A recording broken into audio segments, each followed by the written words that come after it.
Okay, good morning, everybody. Welcome to NACFC 2024. I'm Lisa Bendy. I'm the research manager at Riley Hospital for Children in Indianapolis, Indiana. And this is my co-moderator, Sam. Hi, I'm Sam. I'm a research coordinator at Nashville Jewish in Denver. All right, and she's much taller than me. Today we're going to be presenting some fantastic speakers in this session. We're really excited about all of their presentations. We've got to preview them before you get to see them today. A lot of great content and I think very engaging, so we're excited for these talks. And we have disclaimer, and then there's Sam and I. And so the objectives today of this workshop is to identify at least one quality improvement project that you or your team can implement in the next year before we come back for 2025. Describe best practices or innovative approaches to quality data entry and documentation in clinical research, and to explain the importance of research awareness, engagement between potential subjects and staff. So all of these different projects utilize some type of QI mechanism, PDSA, et cetera. And so I think this is a great examples. While it may not be strictly just within the research realm, it's definitely looking at that cycle and how we can implement that to greatly improve some of our practices and things like that. Hi again, everybody. We're going to bring up our first speaker, who is Chandler Swope. She's a licensed independent clinical social worker who has spent over a decade working with families impacted by rare disease. Chandler is the senior manager of the Partnership Enhancement Program at the CF Foundation and is a certified partnership engagement program facilitator. Prior to joining the CF Foundation in February 2021, she launched the first professional youth service for young people impacted by Huntington's disease. Prior to entering the rare disease space, Chandler worked with families experiencing trauma in a variety of settings. Chandler received her Bachelor's of Science degree in psychology from Howard University and her Master's of Social Work degree from Washington University in St. Louis.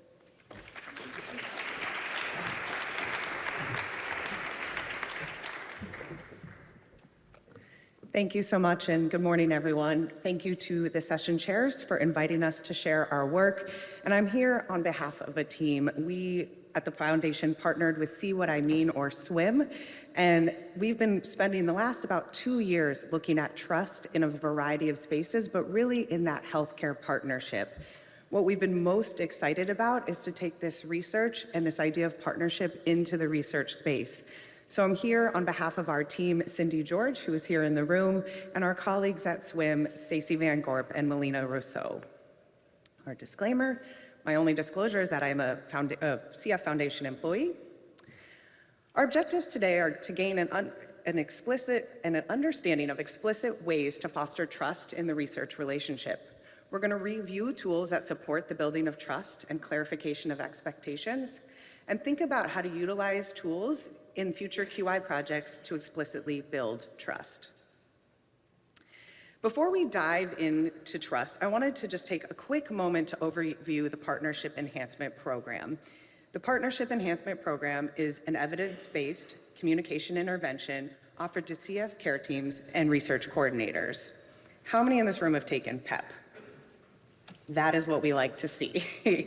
So it is about relationship-centered communication. It focuses on the relationship in the room, whether it's between provider and patient or researcher and subject.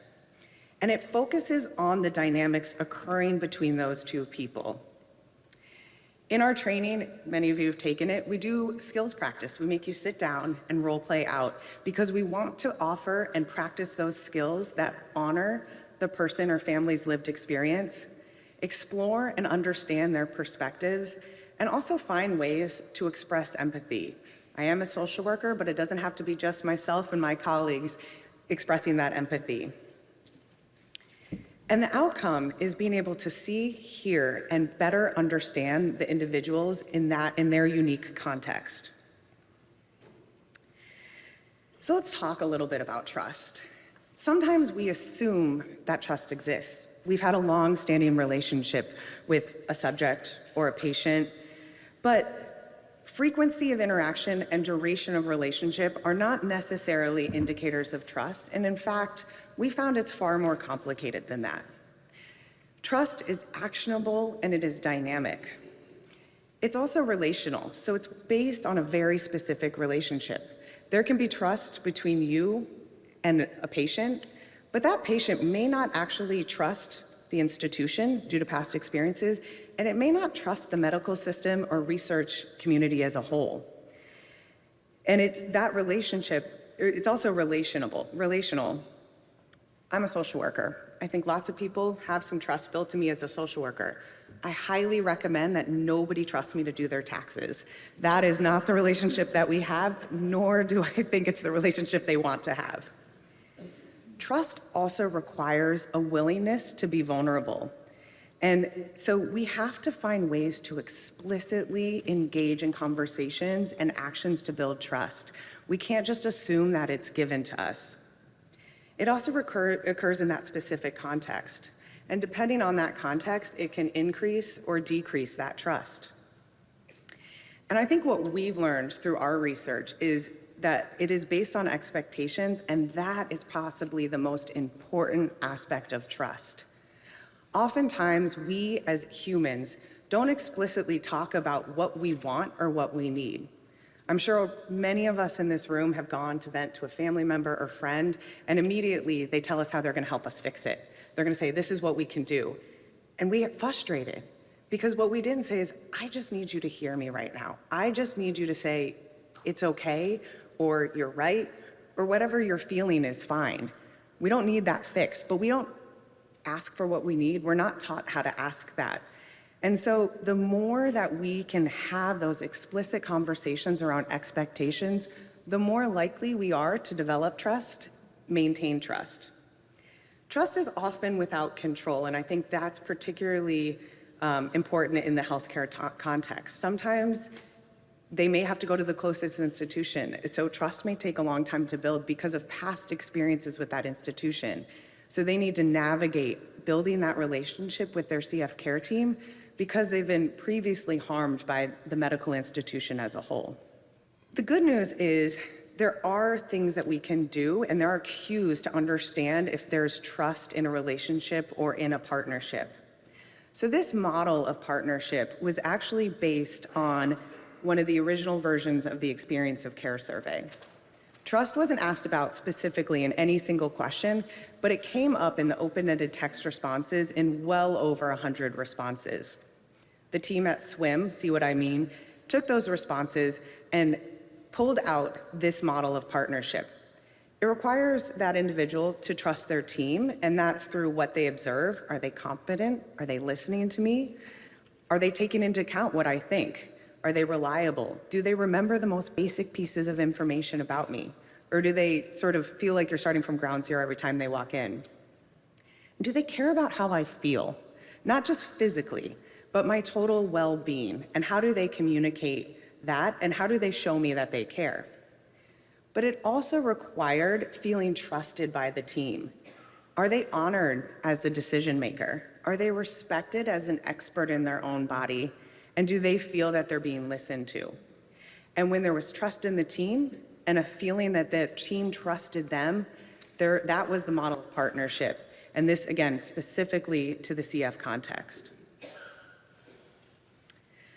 So I'm sure I don't need to make this point, but what's the case for building trust in research?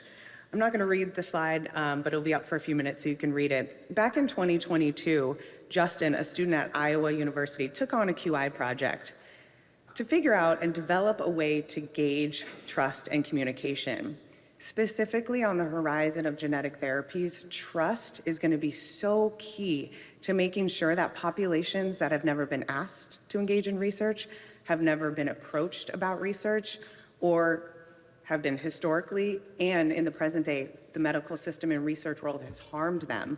How do we start to build that trust so we can enroll these trials and we can continue our work towards finding a cure for everyone with CF? So Justin teamed up with some of his colleagues, and he would go in with new study patients or potential new study participants with this tool that we call Picture This. Now, these images were very specifically picked, and I want to just highlight that. And so this is not a tool that you can go and pick a couple of random photos. The team at Swim had these photos viewed and evaluated by a number of people to make sure they were culturally sensitive, culturally competent, and they worked for a number of populations. Justin asked 2 questions when he met with folks. Pick a picture that represents how participating in the trial would make you feel, and then pick a picture that represents how they would want their relationship with a researcher to look like during the trial. So they were asked to explain why, what that picture saw, what they saw in the picture. I've done this with a number of people, and I look at the one with the on-ramp. I've heard everybody say it's chaotic. That's not what I want. It looks confusing and scary, and there's too much going on.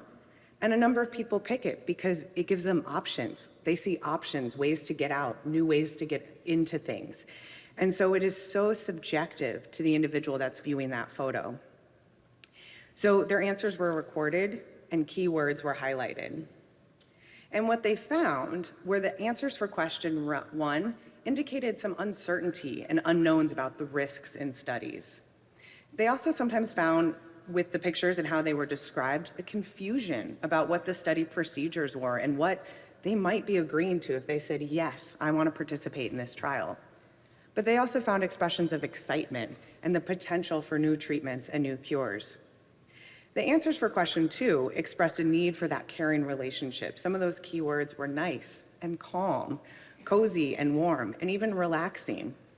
We decided to continue this research, and in 2023, Team Trust was established. This is a team of people, adults living with CF, parents, researchers, providers, and a number of many individuals, and we were able to, through some very targeted recruitment, gain a really diverse population, not only in region, but in ethnicity, in experiences, in identities, to make sure that we weren't leaving anybody out of the conversation, because trust looks different to everyone.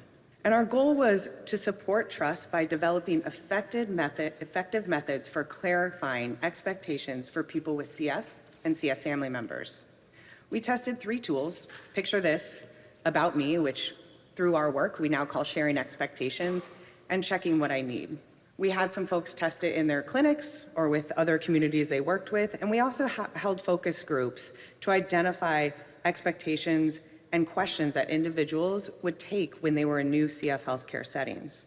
And we found a number of things, and this is just a snippet. If you'd like more, we have a poster downstairs. But they wanted to understand the clinical approach. And in the research world, they wanted to understand what the process was going to be. What did this really entail? Because for those of you who have taken PEP, what we think something entails, whether it's the daily care or even a study procedure, it looks very different in the context of someone's life, in their day-to-day existence. And they wanted items to choose from in pre-work. So they wanted some communication before they walk in that door. And they wanted to set the example of the kind of partnership they desired. So if they were sending in information in advance, they wanted to make sure that the provider or the team actually discussed it, that they weren't just filling out that pre-visit planning form to have it go into the abyss. They wanted their team, whether it was the researcher or the providers or whoever on the care team, to be present and not distracted, or at least name what else might be going on. And they wanted to share expectations and ask questions about working together. They wanted to feel like their care was individualized. And most importantly, they wanted the team to engage in ways that were culturally competent, anti-racist, non-sexist, and non-ableist. And on the back end, they wanted that follow-through. They wanted the use of the EMR to check in and follow up, even if there wasn't any specific reason to follow up. Just how are things going, or how are you feeling about the conversation we had? And they wanted that validation on what was discussed. And so what we found is utilizing tools can support the building of trust and minimize the misalignment in expectations. Beyond the rapport building that we should all be doing, care teams' actions can reinforce trust by clarifying expectations before, during and after not only the first appointment, but really every visit. And due to the dynamic nature of trust, we can all work to build our toolkit to support improved bidirectional communication. So there's a number of resources that we've been working on or developed, and I think the one we're most excited about, and you can learn more about on Saturday to Lunch and Learn, is the welcome packet. It's not right now specific for research, but we've got some things in the works there. But we've created a customizable welcome packet for you all to upload right into your EMR to help build that trust from that first appointment, from that first point of contact. There's all sorts of templates so you can introduce your team. You can talk about what your clinic looks like, especially if they're moving from another clinic. Their expectations may be, well, I went to one CF clinic, this one's gonna run the same way. And all the ways you can follow through and follow up, because PEP, we talk about being in the room, in real time with someone, but we can also PEPify our written communication to build trust and clarify expectations. And for those of you who are working to enroll folks or talk about genetic therapy trials, we've developed the Genetic Therapy Discussion Aid, and it highlights conversations for people who are ready and raring to go for research, people who might be on the fence, people who might not be ready at this time or have some concerns, or individuals who maybe right now their biggest concern is safety and maybe not quite understanding all that genetic therapy trials entail. So you can find our poster at 408 and get a little more detail on what we found about explicitly building trust, particularly during first encounters at a new clinic. Thank you all for your time today, and I'm welcome to take any questions that you have.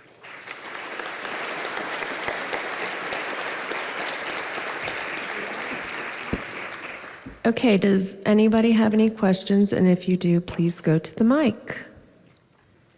Okay, again, thank you, Chandler. That was great. Our next speaker is Elena Bokikio. Elena is from Yale in New Haven, Connecticut. She is an inpatient physical therapist. Along with being the inpatient physical therapist, she is also the clinical educator and quality leader for their group.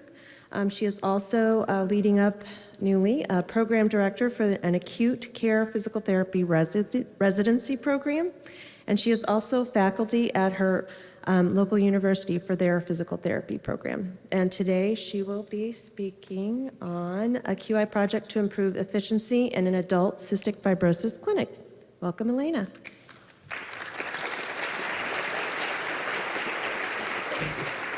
Thank you. Good morning, everybody. Thank you so much for that lovely introduction. You made me sound much more exciting than I actually am, so thank you for that. As you said, today I'll be presenting on a QI project to improve efficiency in an adult cystic fibrosis clinic. I just want to draw your attention before I even get into my objectives to the robust team that has worked on this project.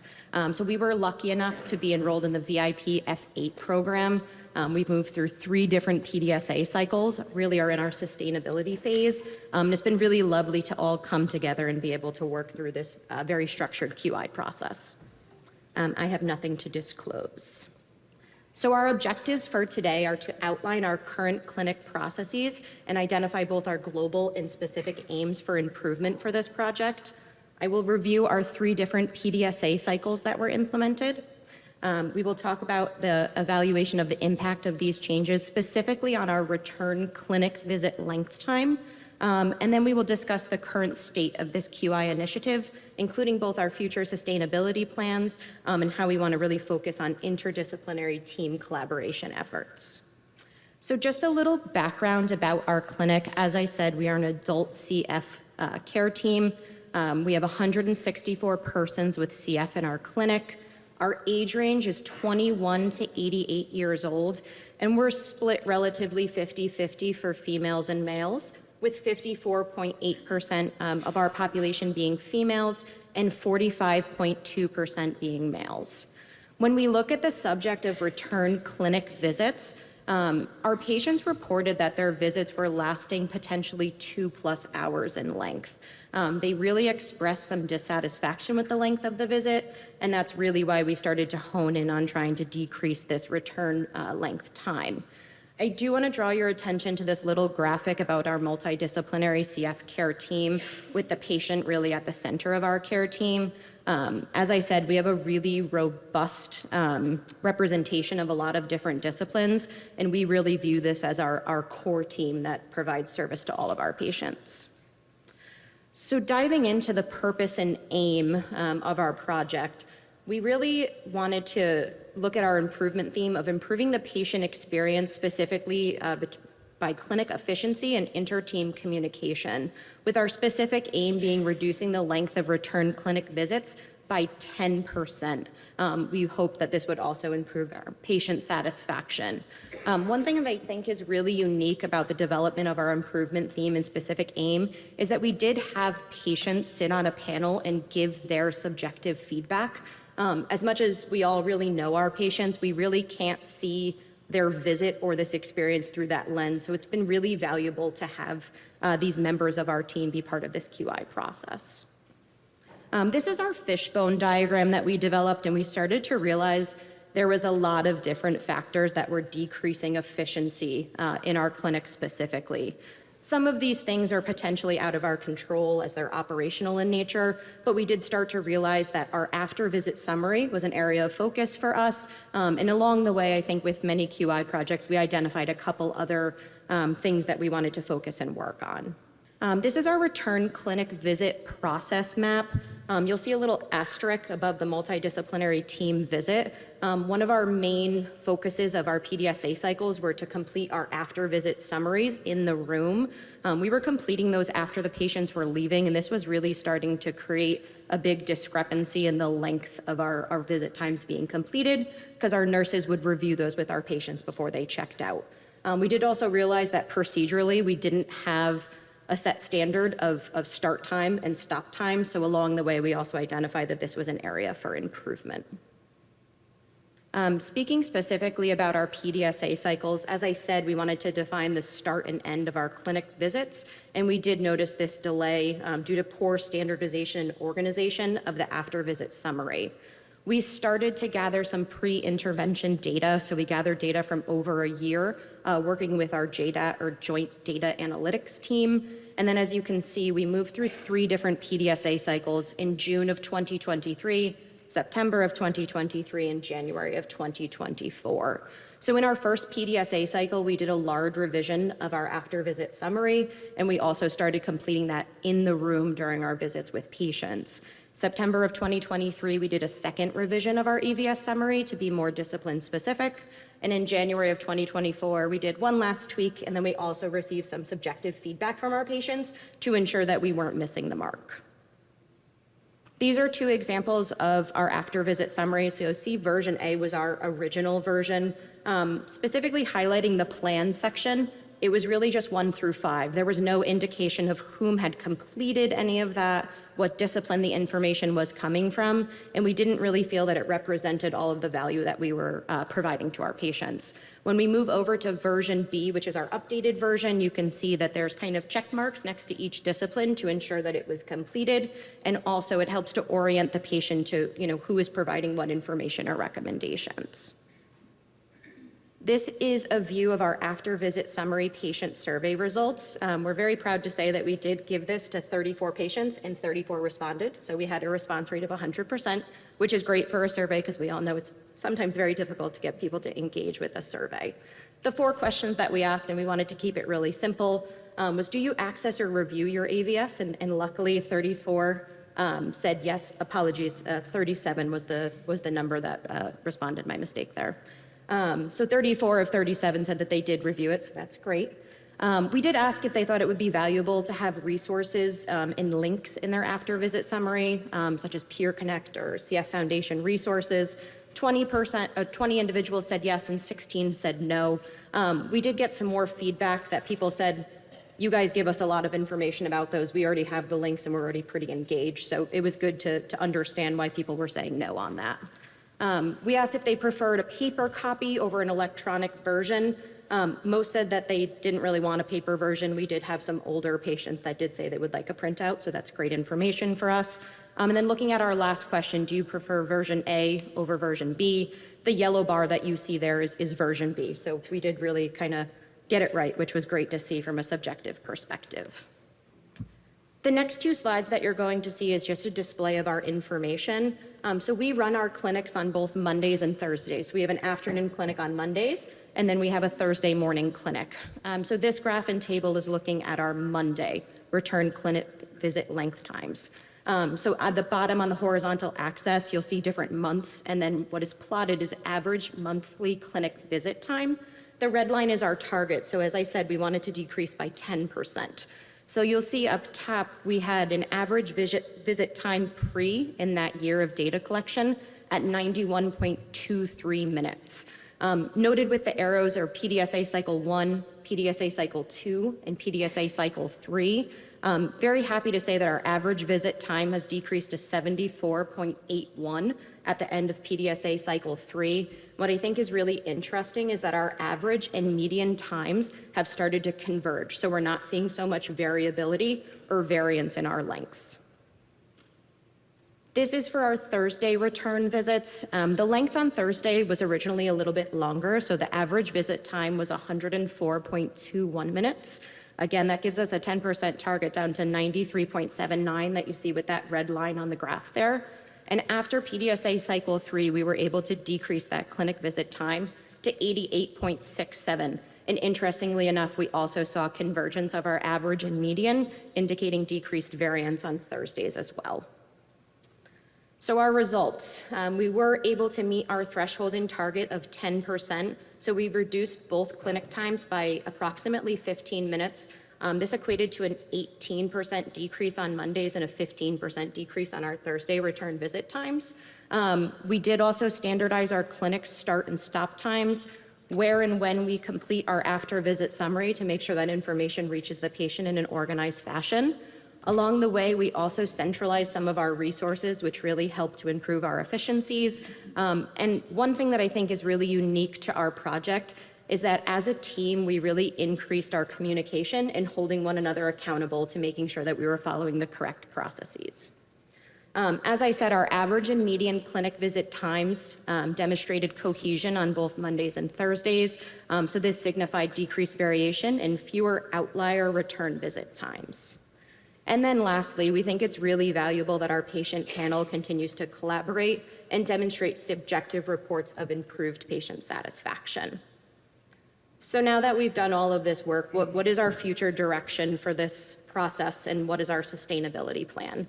We really want to continue to engage with our patient panel. We think that their subjective feedback about patient satisfaction and clinic throughput is really valuable.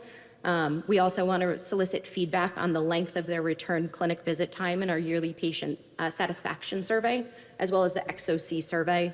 And we are going to continue to monitor return clinic visit time and staff adherence to the AVS completion in 6-month cycle times. We do have a poster if you are interested in learning a little bit more about our project more specifically. So it's poster number 769. So we and myself, along with some other members of our care team, will be at that poster tomorrow from 12:15 to 1:15 if you wanted to talk a little bit more. And just some acknowledgements, as I said, we did participate in the VIP F8 program, which kicked off this QI project. One of our clinicians also has the PACE Award. And just want to highlight our patient volunteers who participated in this process. We really couldn't have done it without them. Just want to take one moment just to honor one of our patients, unfortunately passed this last week. And she really was central to this process. She gave us feedback when we didn't even want it, and always honest. Honestly, really when we really didn't want it, but she really was our go-to. She was present for every meeting, whether she was feeling well or unwell. So just want to take a moment to honor her. And happy to field any questions. Thank you.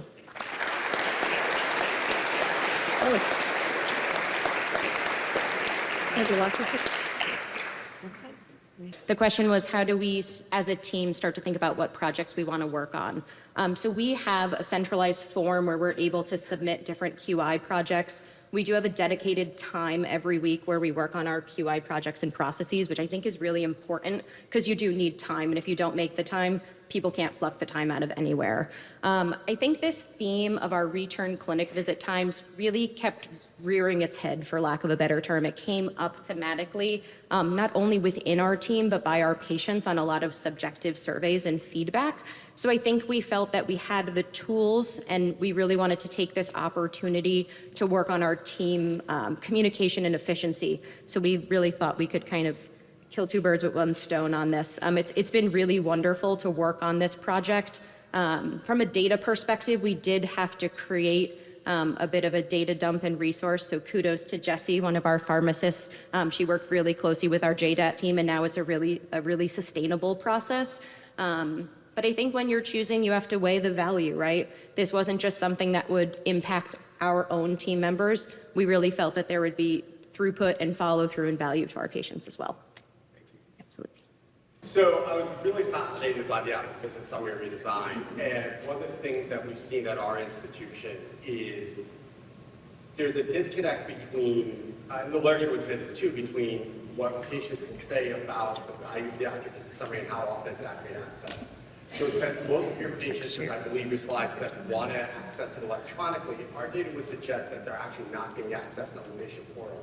Have you found or looked at yet within your JDAT team looking at patient portal logs to actually see whether the revised ABS is now more likely to be accessed electronically? So that's a great question. I don't think that we've dove into whether we have more clicks or more usage, to your point, of version B over version A. And I'm looking at my care team over there to make sure I'm not missing the mark here. Yes, I'm projecting over there to them. But I do think from a sustainability plan perspective, you bring up a really good point, right? The numbers talk. We are lucky enough that our nurse reviews the AVS before the patient leaves, so at least they see it verbalized. She puts it up on the screen, she will flip it towards them. So that is one point of contact, but I think from a sustainability perspective, that's a great suggestion for us to just make sure people aren't just saying, oh yeah, of course we're looking at it. We can really concretely say so. Thank you.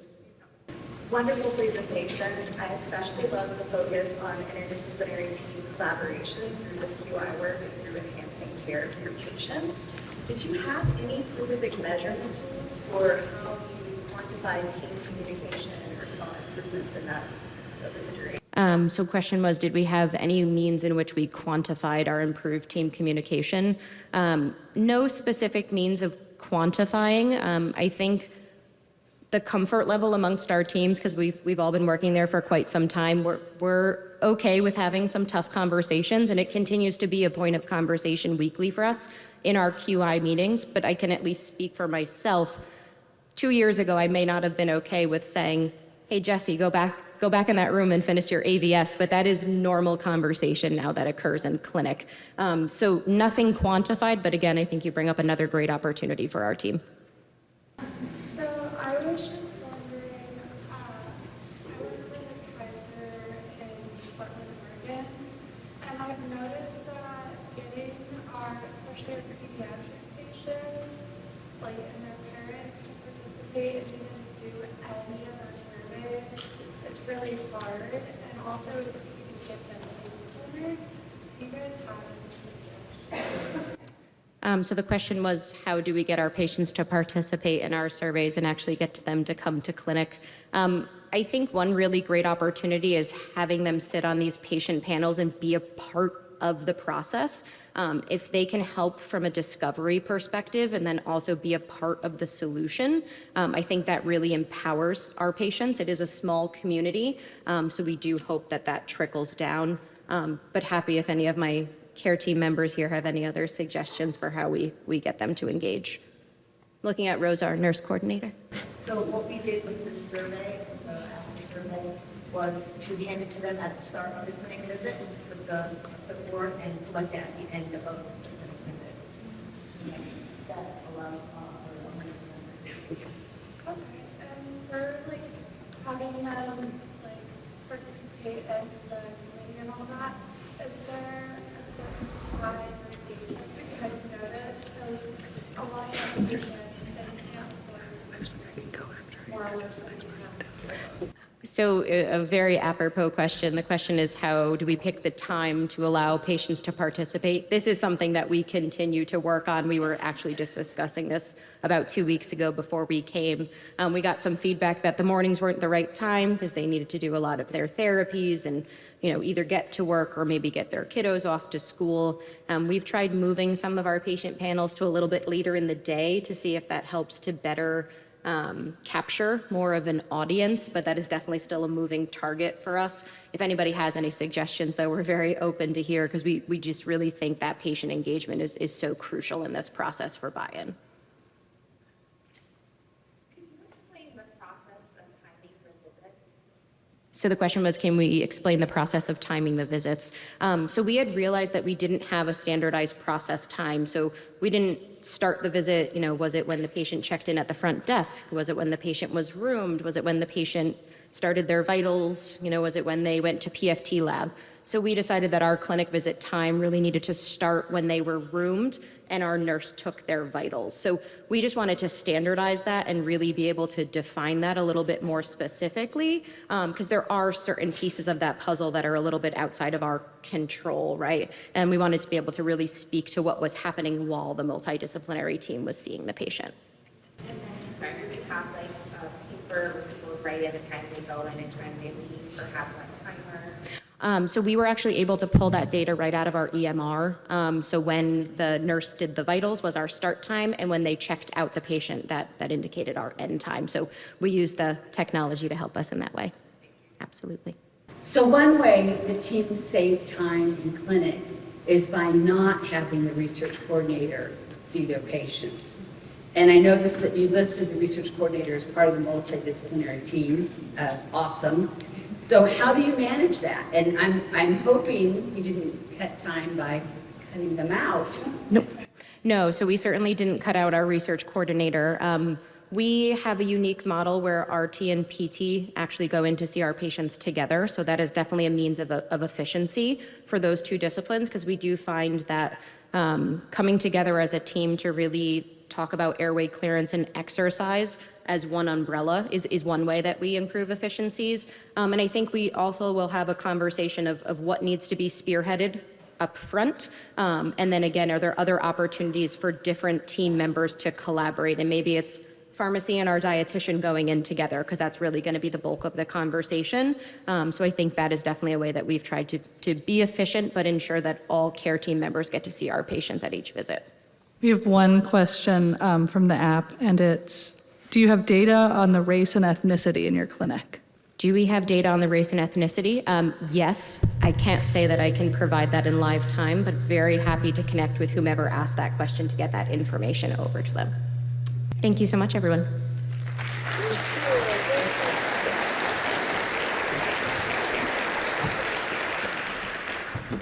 So I have the pleasure to bring up our third speaker, and that is Brian Garcia, MD, who completed his undergraduate studies at the University of Notre Dame and received his medical degree from Florida State University. He completed an internship and residency in internal medicine at the University of Florida Shands Hospital and a fellowship in pulmonary and critical care medicine at the University of Alabama. Dr. Garcia is currently the assistant professor and serves as medical director for the Adult Cystic Fibrosis Center at UAB and the Non-Tuberculosis Mycobacterial Disease Clinic.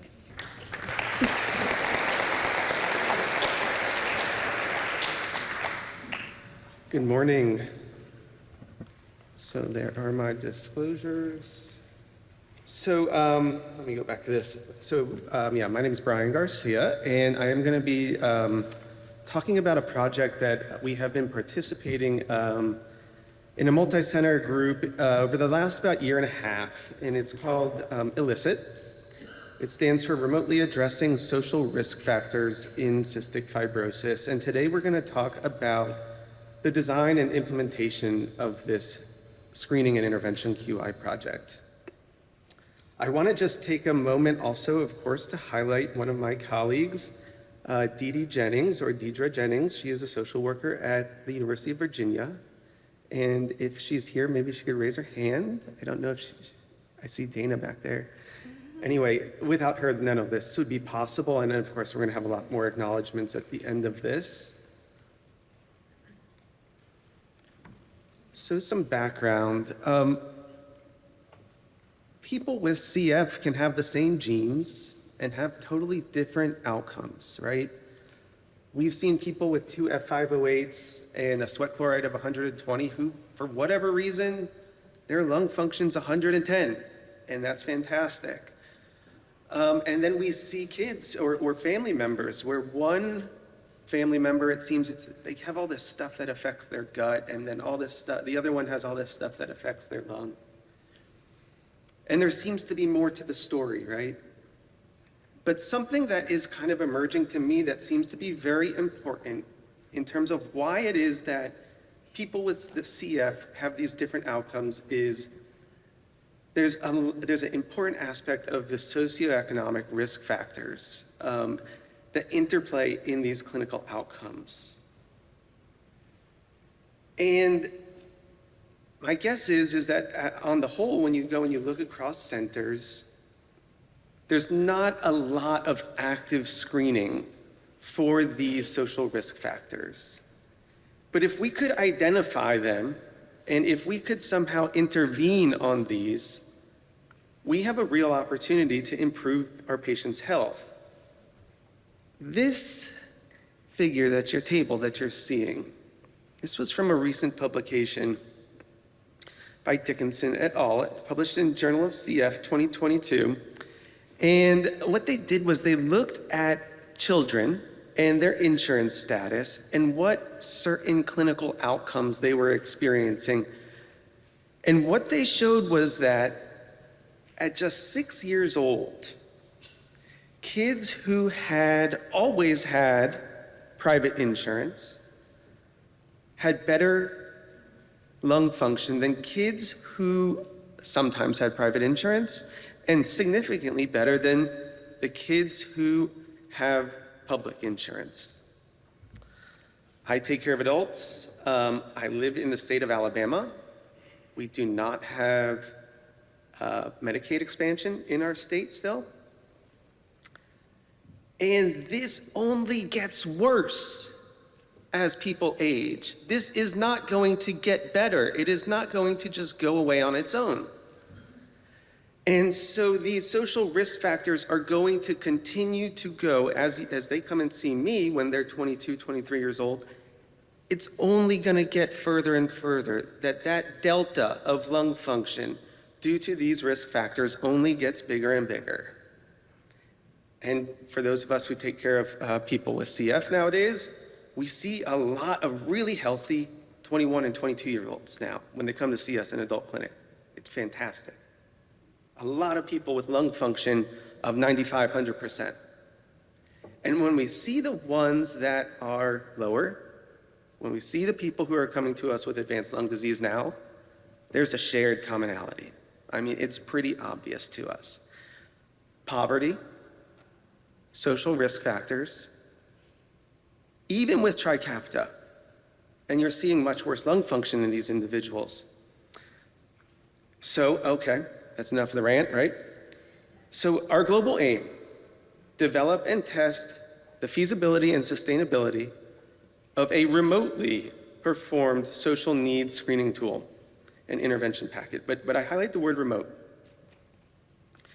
Specific aims, we wanted to get 90% of our individuals screened and 85% of our individuals, we wanted to, if they screen positive, get them an intervention. So we call this illicit. And I think it's very interesting because of how it interplays in different aspects of our CF center. So we have this evolving CF care model, right? And there's publication on that this week. As it pertains to this project, illicit, and my guess is at many centers across the country, there is not a robust, formal screening method for social needs at many, many centers. But in the next year, CMS mandate suggests that every patient with chronic disease be screened for social risk factors, but this is a huge undertaking. But this seems to interact also with quality improvement. we needed to, because we had not screened individuals before for these things, we needed to recognize that we're going to need to adapt as we go. We're going to need to pivot. And so we kind of took this project on through a lens of QI with serial PDSAs to track. How are we doing? Are we successfully screening people for these needs? If so, are they following, are they filling out the survey? If they fill out the survey and they screen positive, are we responding to them? And it also, this project falls to some extent under the auspice of clinical research. We got an IRB approval for this because we're also collecting data as we screen these individuals for their social needs. And I'll comment on that in just a second. So, illicit, this is the cool part. I can't move my mouse much, but it's right there, right? It's the interplay of the CF care model, quality improvement, and clinical research in my mind. And so this can help us understand what interventions are available, what interventions are not available for people with social needs when we screen them. And that we feel is an opportunity for very targeted advocacy. So the survey, we partner with a team at University of Virginia. Dr. Dana Albon leads their team. And along with Didi, they worked with patients. They had a multidisciplinary approach and developed a screening tool looking at screening tools from other chronic disease states, trying to make it fit for the needs of people with cystic fibrosis. And then when we got together in multiple groups and we included pediatric groups, recognized peds groups have different needs and kind of further adapted to that. The screener is 21 questions. It takes 5 to 10 minutes. It assesses 9 domains: housing, food, transportation, utilities, access to high-speed internet, healthcare access, medication access, income, employment, and education. It identifies these, or asks these 6 demographics: age, race, ethnicity, sexual orientation, gender identity, and insurance status. And the survey can be delivered in different ways. We built it into REDCap, and so it obviously has the ability to generate quite important data. Because of this, we ask for a consent. So when the patients come into clinic, they can scan a QR code. It will prompt them to the consent, and then they can do the survey. We can send this in advance with pre-visit planning through the EMR. We can send it through Doximity. And so all of these are essentially have been PDSA cycles that we've adapted, and similarly using a paper method. All right, so we do a lot of screenings. We do GAD-7, PHQ-9, CFQR, how's your parking? That was a joke, guys, come on. There you go. All right, but we can't screen for the sake of screening, right? And especially something that's more delicate, like asking someone about these issues. Do they just want to be reminded that they're still poor? No, right? Like if we're going to ask them these things, we need to be prepared to try to respond with something that will address the positive screen, and we need to be able to do it in a timely manner. And we chose 7 days to be what is a timely manner. And the social workers at the sites that participated developed what we called was their resource library. State, local, state, federal options or interventions that could address positive screens in those domains. And then when the positive screen came through the REDCap, it then prompted the social worker to respond, and they had these more readily at their available so that they could address the positive screen. So this is an SFMEA, a Simplified Failure Modes Effects Analysis.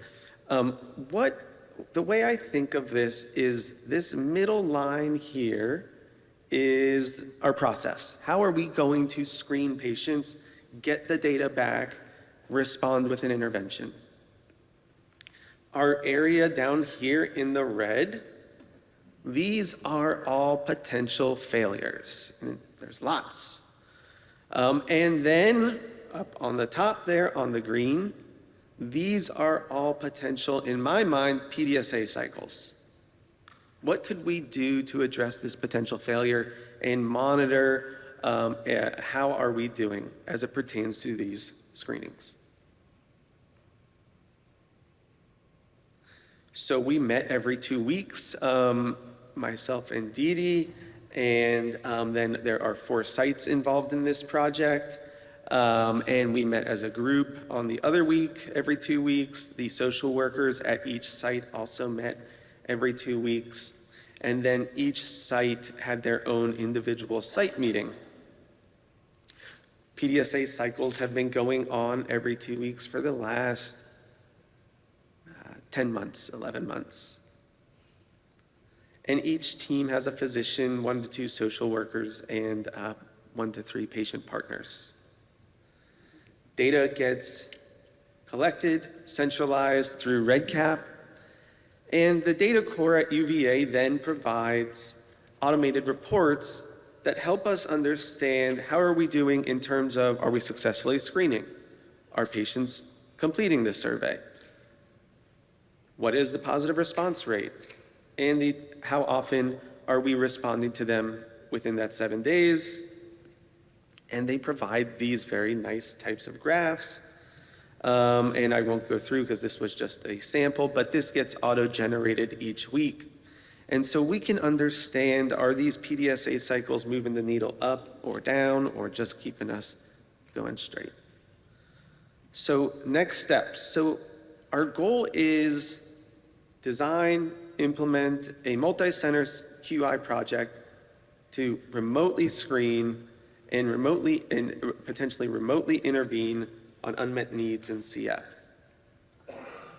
We feel that the learning tools, resources, these data acquisition tools that we have in the survey, our intention is hopefully to spread this to more CF centers, including through the CFLN, as an option to teach other centers what have we learned about through this process, because screening, as I said, in 2025 will be a CMS mandate. And we also want to take the opportunity to partner clinical data and survey data from the screener to understand how are unmet social risk factors leading to those clinical outcomes that are adverse. And we're in conversation with people at, hopefully we can get the next generation registry and to include some of this so that we could really begin to partner those 2 topics. And then what's available? We worked in terms of positive screens and interventions. What's available? I have a feeling that there is differences in what's available in Alabama compared to in Massachusetts. It's just a guess. But we need to see, what do the patients, are they saying they need? And then what are we responding with? And does it fit? Does it achieve the need that we identified there? So for data, we have 10 months of data. The pediatric team is going to present their poster at poster number 746, and the adult team 766. There was a very good question from someone from Kaiser about the last talk that was just given, and I think that you would find the PEDS group to have a similar experience in terms of families responding. I want to make sure to acknowledge Dr. Juliana Bailey. She's right back there. This was her idea. All of this was her idea. And she worked at UAB with us.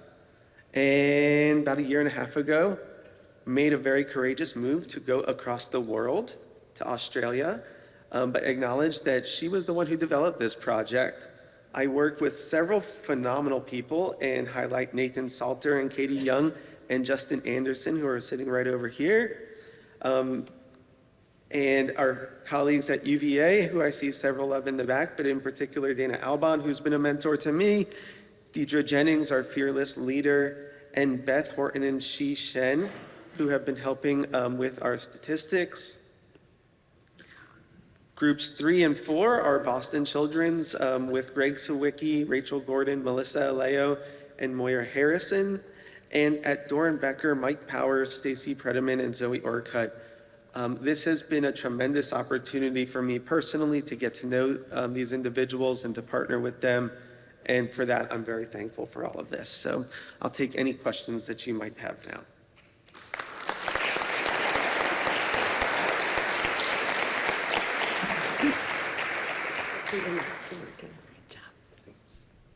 Hi, I work at the CF Center, the only CF Center in the state of Mississippi.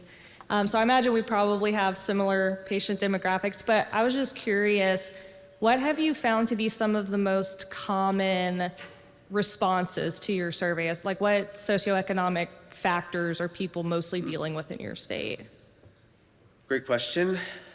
I'm going to hold out on you and make you go to the posters because this was about the concept of the development of the project and the rationale for it, and the results I'm going to leave up to them to show. But and I'm happy to talk more afterwards, of course, as well.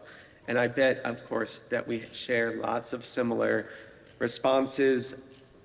And with time, it will be very interesting to see how is Alabama different than the other states that are being included there, and how does Medicaid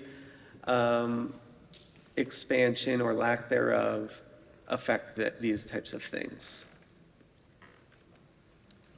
All right, I'm going to cheat. I have kind of a two-part question for you. So I'm from the Yale Adult CF Center, and I noticed as part of the presentation you sort of developed your own social determinants of health screening tool, it sounded like. So I can't speak for all EMRs, but I know at least within ours, there is a social determinants of health screening tool that's available right within the VISA as part of rooming.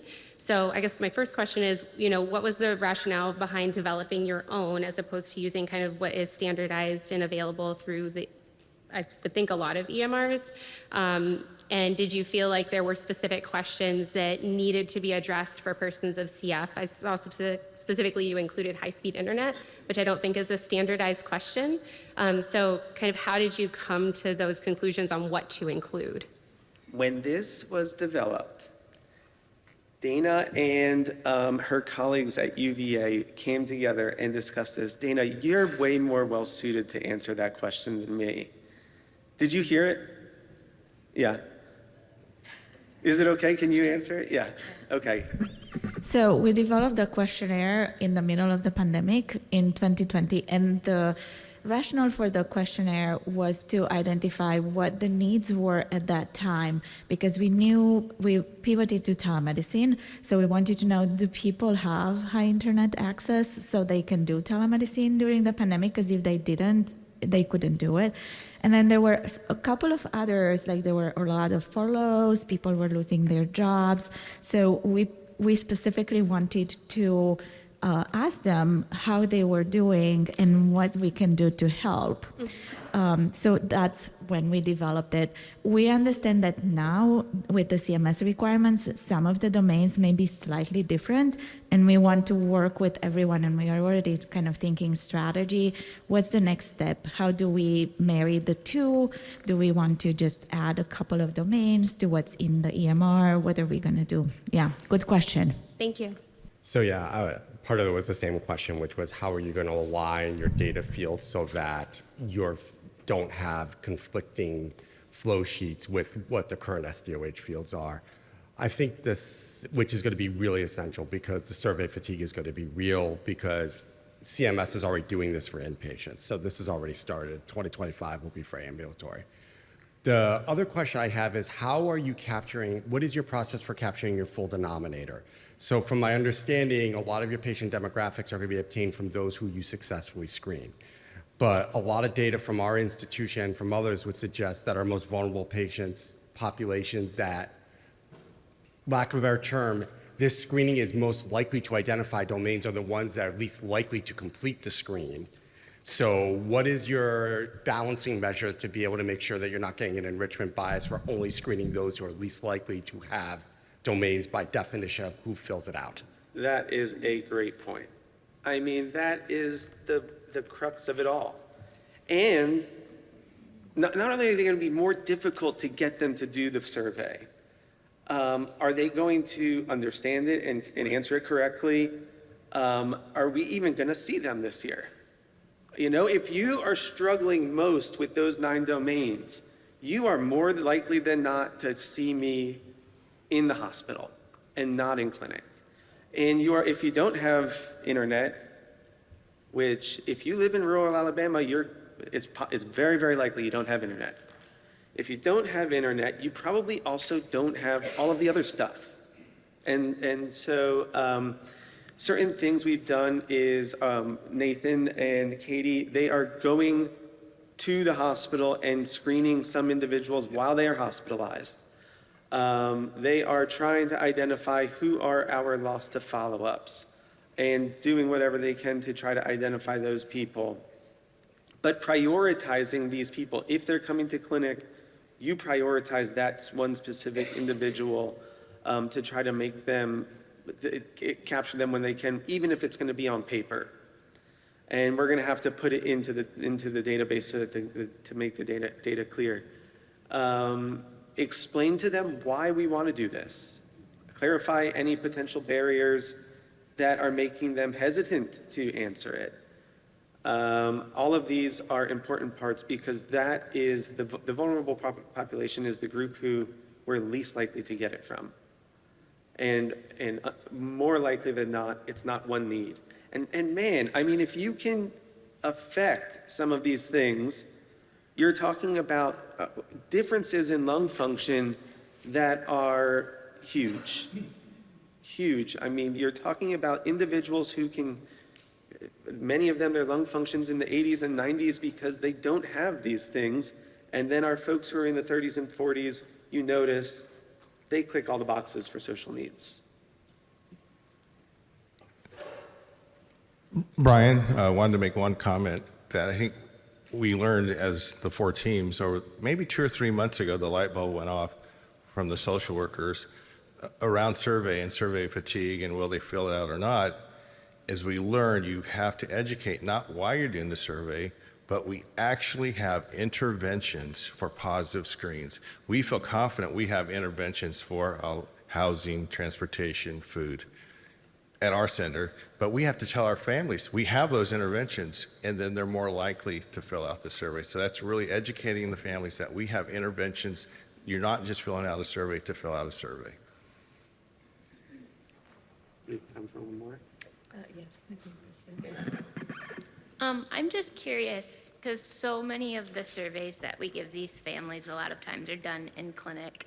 Was the design of this being a remote survey for ease and to be able to capture more people, or was there also the thought process that these are very personal questions we're asking them, and if they can fill that out at home, was the hope that you'd get more honest answers? A good question. So this was part of the tele-remote monitoring grant that the CF Foundation put out. And so the intention was specifically tele-remote monitoring.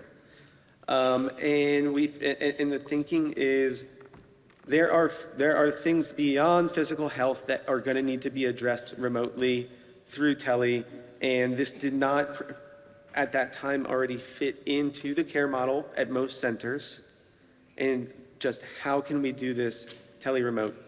And go to their posters and learn what we learned because we think that this is very interesting and we want to spread this.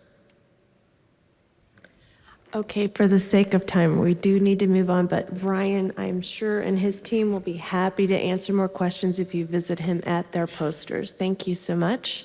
And we're going to bring up our next speaker. Thank you.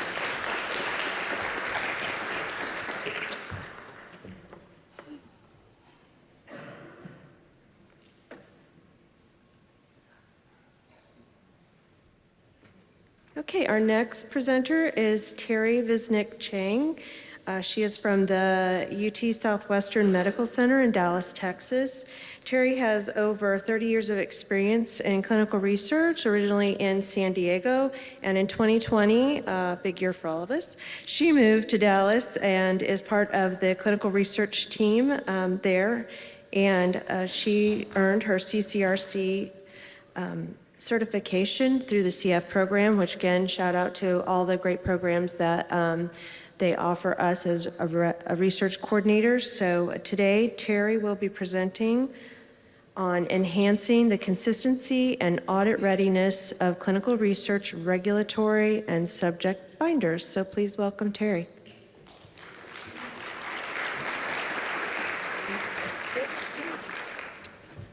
Who did have knee replacement surgery about 7 weeks ago. So she's a little tenuous, so I'm probably going to sit next to her, but she's going to do great. I have the utmost confidence in her. Do you have your okay, all right. Thank you. Thank you. So good morning, and would like to thank you for picking our QI project. Oh, you're going to have to move your mic, yeah. Can you hear me now? Yes, Good. perfect. Okay, again, we want to thank you for picking our QI project. We are very proud of what we've accomplished here. So the name of our project is Enhancing the Consistency and Audit Readiness of Clinical Research, Regulatory, and Subject Binders. Okay, so let me first introduce you to our site and our team. We are from UT Southwestern in Dallas, Texas. Our CF clinic has approximately 425 adult patients. We have a great CF clinic staff that we work very closely with. Our research team is a dynamic mix of talent and experience. We're a close-knit group of 5 research coordinators, 1 principal investigator, 3 sub-Is that primarily act as recruitment and backup for the PI. We have 2 physician assistants that also act as recruiters. They order a lot of our medications, and they also conduct a lot of our physicals. And we have 1 manager. At our site, we conduct a range of research studies, including observational studies, surveys, and drug trials, among others, which can span from a single visit to actually several years. Additionally, we have research studies. Where the sponsor provides the necessary source docs, and there are others where the coordinator is responsible for creating their own source. Our audits must verify that both the sponsor and the coordinator are utilizing the provided source correctly in accordance with both regulatory standards and guidelines. We also have research studies where the sponsor will monitor the study, and then some studies that are not monitored at all. So each one of our RCs functions as a lead on several studies, and then as a backup RC on additional trials. We do not have a designated regulatory person, so the lead RC handles all aspects of the trials. So back in 2022, we had a meeting, and we discussed the problem of inconsistent information in the regulatory and subject binders across all of our studies. This is due in part to each RC organizing and handling their binders in their own way. So to ensure greater uniformity in our regulatory and subject binders throughout all of our trials, we developed a QI improvement project of an audit system where our RCs audit each other's studies on a rotating basis every 6 months. We had been audited internally by compliance and realized that many of the items that we had been paying attention to in our binders were primarily for FDA audits and for monitor review. We had inconsistencies in our audit findings when it came to making sure we were completing UT Southwestern requirements for studies. So initially, our manager would handle the study assignments, an initial setup of who was going to be conducting the audit, and she would specifically choose RCs who served as backup coordinators to ensure familiarity and access to the study. Then we had weekly meetings where we would address challenges faced by the coordinators, and a timeline was established for the completion of the audit, and the audit tool would be adjusted according to RC feedback. We initially set up a timeline of 1 month for the completion of the audit and its submission to the lead coordinator to correct any discrepancies. Following the first round of audits, the findings were sent to the lead coordinator for corrections of all identified issues. The lead coordinator was then given an additional month to correct any discrepancies. A second audit was conducted by a different coordinator, and the results were once again reviewed by the lead coordinator for discrepancies. Subsequently, we compared the results of the initial audit with those of the second audit to determine if there was a noticeable improvement in the consistency of our regulatory and subject binders. So going forward, we are going to continue with the audit process and update the tool when necessary. So in the next few slides, we are going to go over the audit tool and results. So if you would like to follow along on your phone, here's a QR code to download so you can do that. So what we did was we developed a comprehensive audit checklist to streamline the auditing process.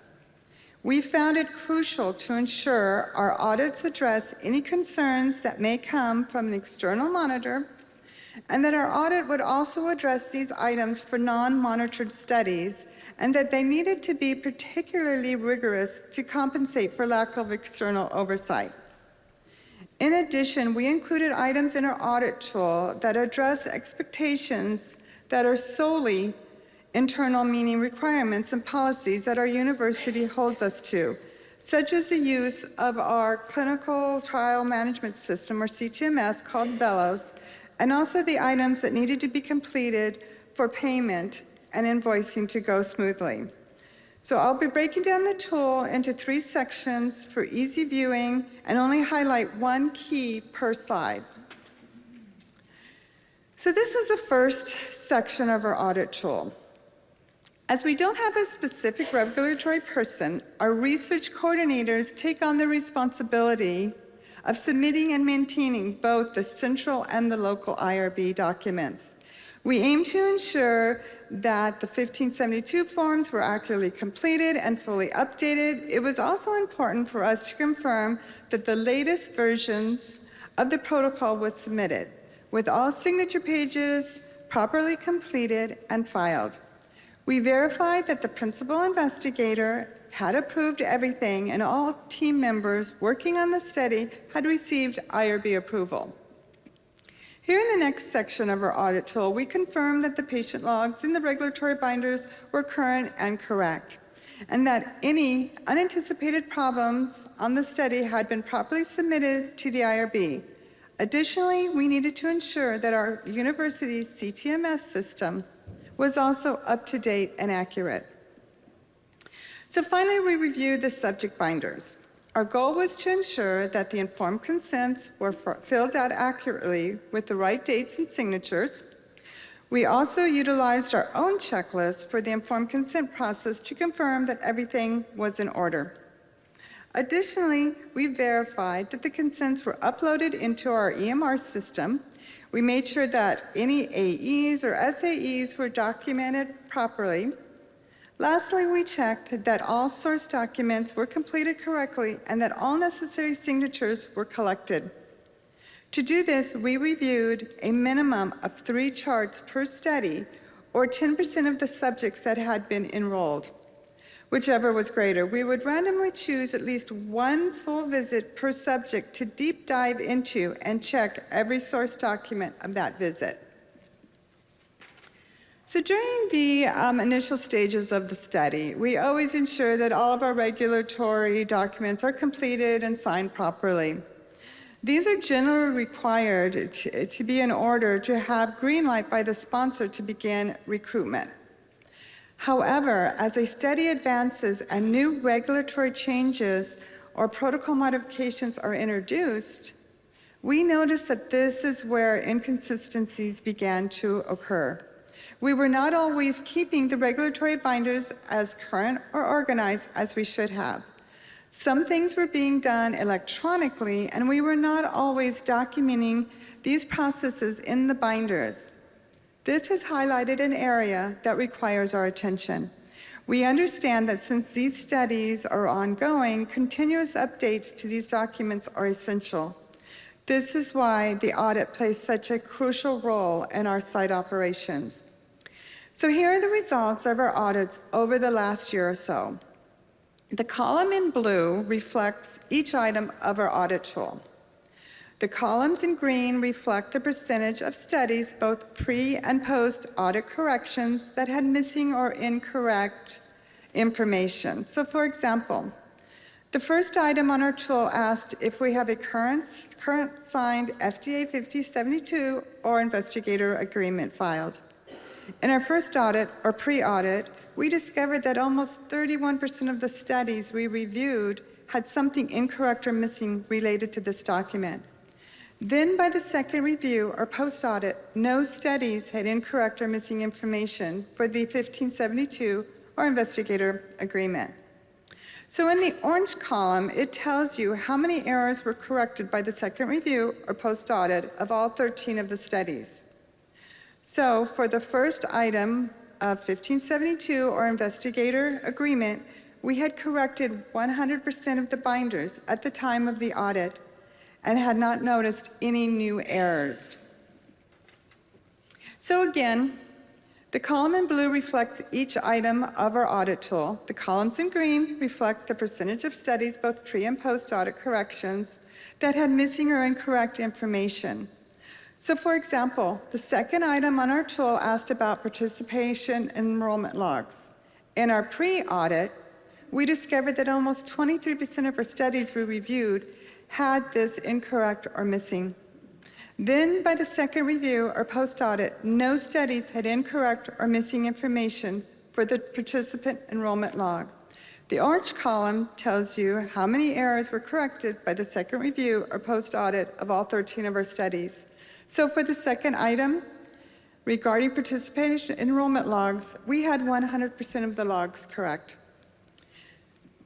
So for this last section, the first item on the tool asked if we have all consent forms present and signed appropriately. In our pre-audit, we discovered that approximately 38% of the studies we reviewed had at least one issue, with either an initial consent or a reconsent document in at least one subject binder. Then by the second review or post-audit, we still had almost 8% of our studies have an issue with a consent in at least one subject binder. So for the first item of consents, we had corrected and or not noticed any new errors in 80% of the binders that had been reviewed. Our audit results show a significant improvement in the consistency and compliance of both regulatory and patient binders. In all of our clinical trials, we intend to integrate these procedures into our standard site protocol. We will maintain our internal reviews using the audit tool every 6 months, following the same process as before. Additionally, we will keep discussing audits in our meetings and update the audit tool as necessary. Here again is a QR code. If you would like to have access to our audit tool, you can modify the tool to fit your site. Thank you.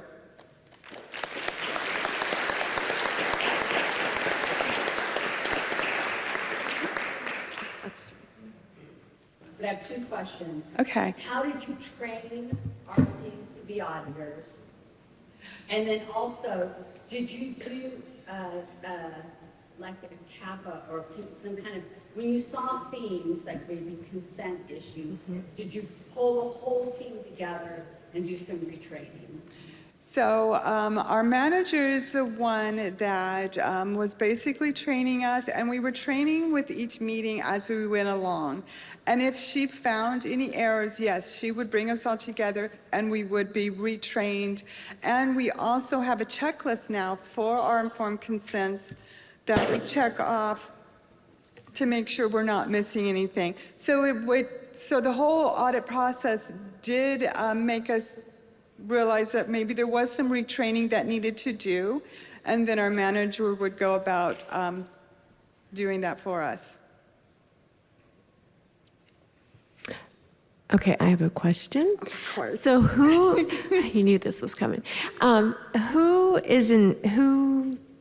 basically is in charge of the document to make sure that it stays accurate, valid, up to date in your process and what you're doing? Is one individual assigned to that, or is that something you as a team look at and make suggestions As far to? as each binder, No, the actual tool itself. Like, who owns that tool to make sure that it stays current and most valid? so again, we go over that tool all the time in our meetings, and our manager is the one that updates the tool as needed. Okay. And when you're updating it, what things do you use to make sure that it's current and valid? That I would have to direct back to Ashley?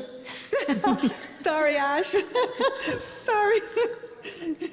Hope if the microphone works maybe on that side. I'm just curious because forms change all the time.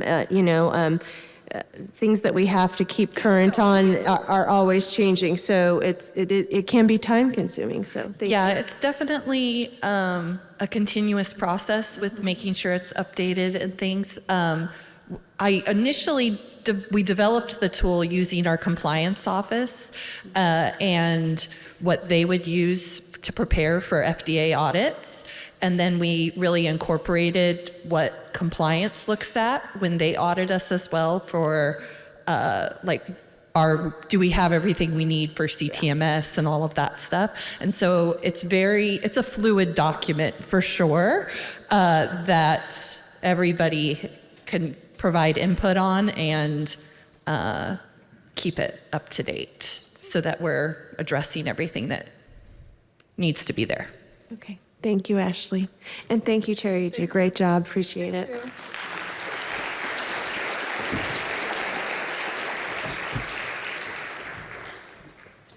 All right, we're at our last presentation of this session. I'm going to welcome Daniel, who is a clinical research coordinator working out of UC Davis School of Medicine. He has been a part of the adult CF program at UC Davis for just under 3 years and has worked on trials involving modulators, bacteriophage, and anti-inflammatories. My name is Daniel. I'm a clinical research coordinator working out of UC Davis in Sacramento, California. First off, I want to give a big thanks to the program facilitators just for giving our team the opportunity to present today. So today's presentation is going over our abstract, Enhancing Data Entry Timeliness and Quality in the CFF Patient Registry, a QI approach.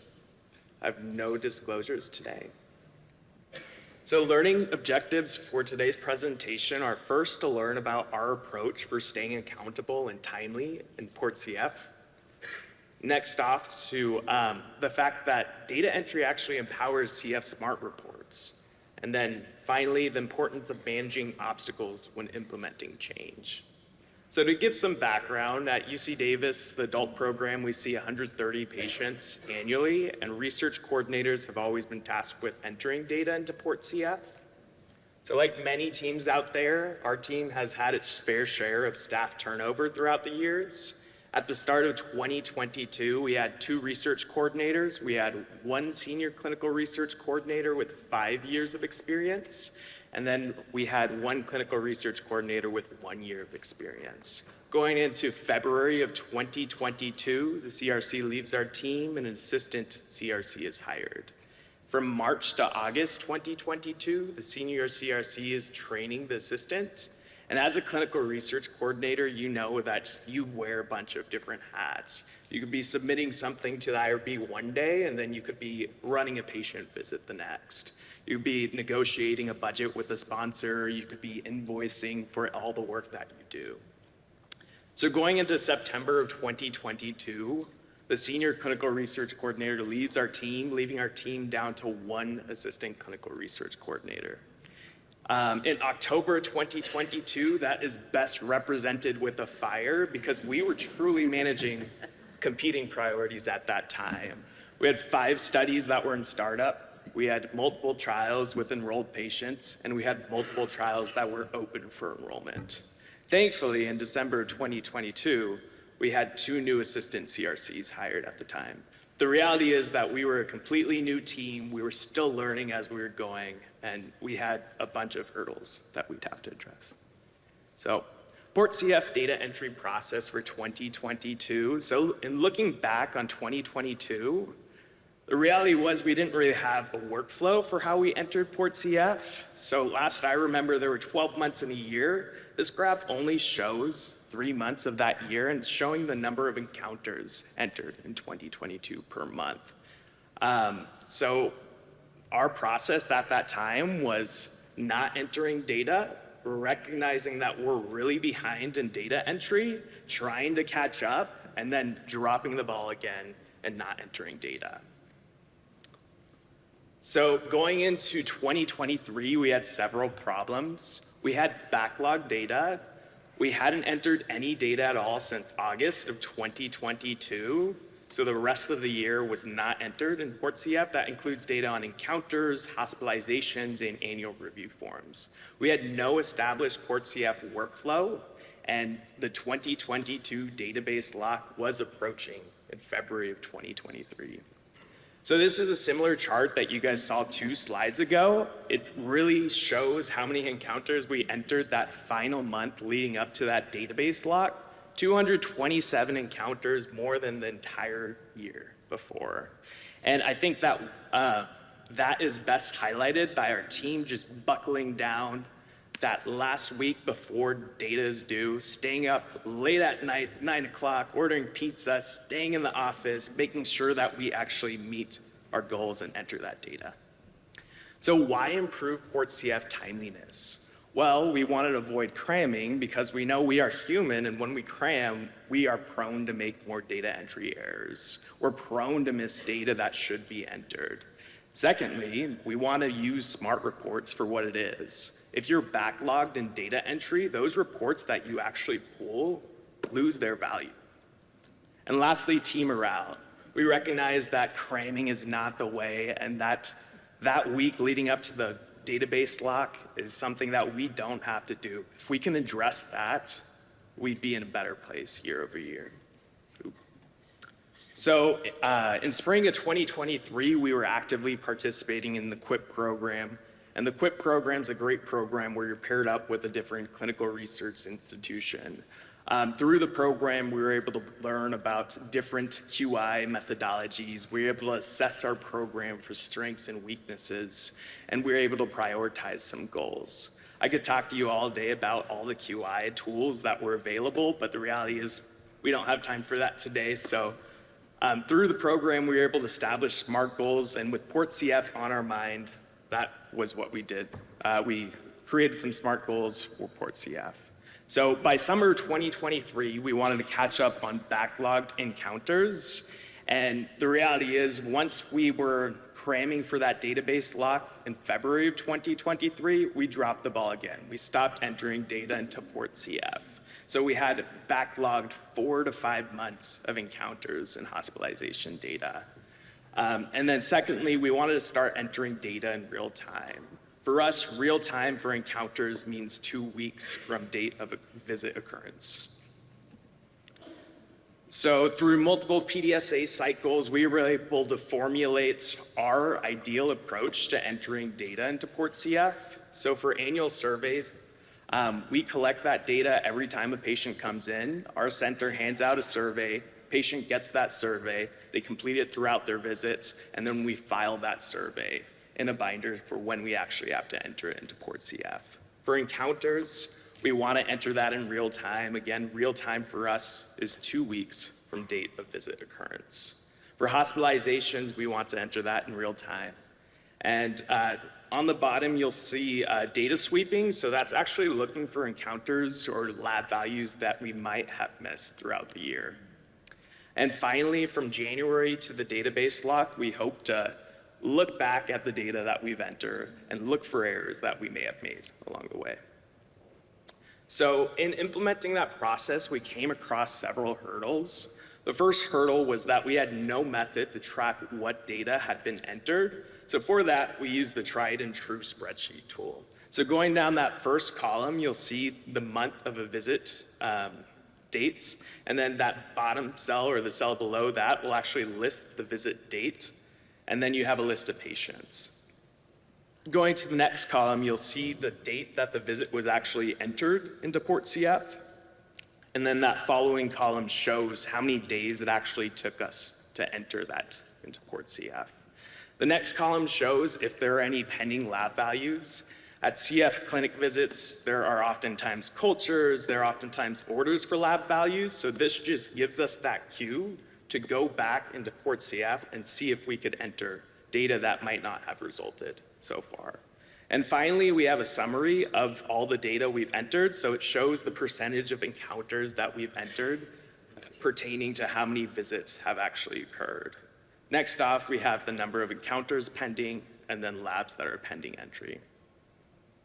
So how we actually use the tool, within 1 week of a visit date occurring, we'll go into that tracker, we'll record that visit as having occurred with the patient name under that visit date. Next off, within 2 weeks of a visit, we'll go into Port CF and we'll actually enter that encounter information. And then finally, when we enter an encounter into Port CF, we'll record that date in the tracker. So hurdle number 2, data entry friction points. So we identified problems when trying to pull data from EMR. Maybe data is hard to find in EMR, or maybe data is not actually captured in progress notes and there's a field for it in Port CF, or maybe progress notes are confusing. And to address that, we met with our care team, we reviewed the Port CF fields, and we reviewed the entry criteria for Port CF, and we had those conversations. And more often than not, when we spoke to those care team members, they were open to making changes to their progress notes. They were open to making those changes, and oftentimes they didn't realize that their progress notes and how they were laid out made it difficult to abstract that data into Port CF. And the true inspiration behind this part was our pharmacy team. Historically, they've always had clear progress notes, and we thank them for that. So hurdle number 3, we had no metrics to compare progress in our data entry year over year.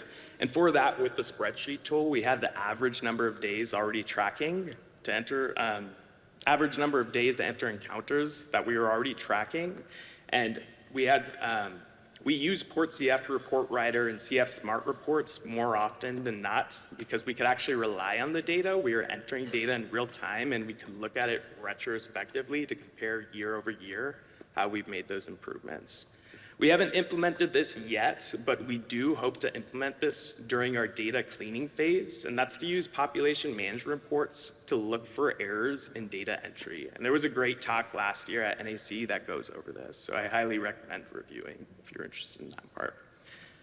So to kind of summarize, how you manage hurdles makes all the difference. This graph shows our ideal approach to entering data into Port CF, but the reality is with competing priorities, we might not always be able to meet that goal. But in being able to have a system of accountability and being able to address how far you are in data entry, you're better able to manage, you're better able to pivot so that you are not in a position like we were in 2023. So in 2023, we saw a 6.1% increase in the number of encounters entered. We saw a 4.1% increase in complete data sets and a 22.4% increase in patients with additional data sets. But more importantly, in 2022, we had 226 encounters enter that month of the database lock. And in 2023, we only had 9 encounters entered that month of the database lock. Overall, we had more encounters entered in 2023. So through this system, we've been able to avoid cramming and avoid having to spend those final 2 weeks approaching that database lock just working on Port CF. So to summarize, having a system of accountability will help you year over year. So for us, we used our spreadsheets, and we use that as a talking point for our meetings. We're better able to address how far we are behind, because previously we didn't have a way to track this. Previously, if we were asked how far are we behind in data entry, we wouldn't be able to tell anyone because we actually didn't know. Next off, eliminate the data entry friction points. If you find that you're working on Port CF and there's data that's hard to pull, have those conversations with your care team members, because more often than not, they'll be willing to change to make data entry slightly easier for you. Next, real-time data entry really empowers data query tools. If you're behind on entering data into Port CF, Smart Reports is going to be behind too. Those queries that you pull won't accurately reflect the present day. And finally, have an ideal plan for how you would want to enter data. While you might not always meet that, in having that plan, you'll be better off year over year. So acknowledgements, everything we do at our center is always a team approach. So this is a picture of our team from last year at NACFC. We have care team members, we have our clinical research coordinators, and all that. I'd also like to acknowledge the work that our coaches put in, because we couldn't have done this without you. And questions and answers.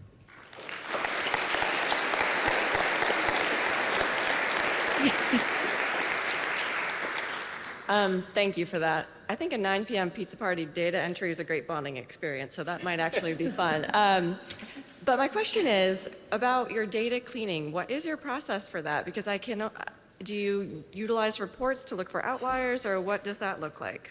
Yeah, so for us, we're still working on that, but there was a great talk last year on how a team actually used program management reports or patient management reports to look for simple data entry errors. So I recommend looking at that talk.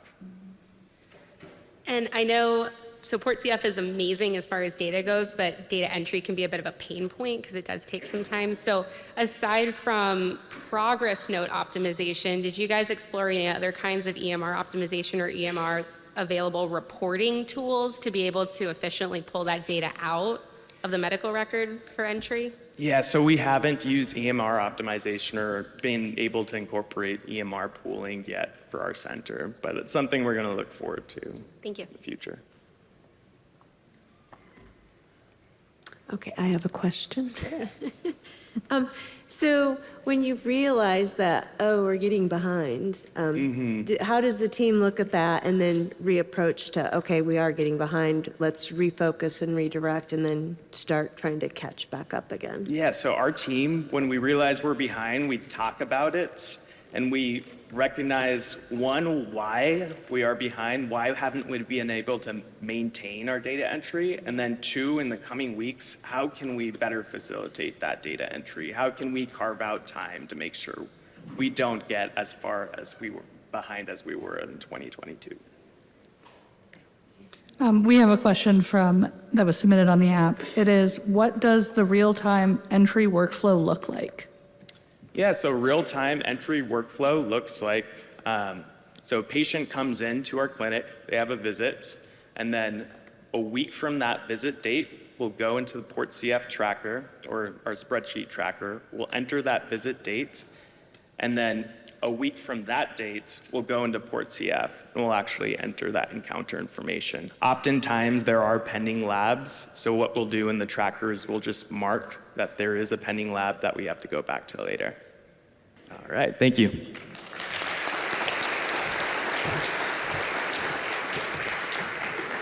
All right, I think this was a great, successful session. I want to thank all of our speakers again for graciously accepting the offer to speak. They did a wonderful job, and please go visit them and their colleagues' posters in the poster sessions and enjoy the rest of your conference. Thank you.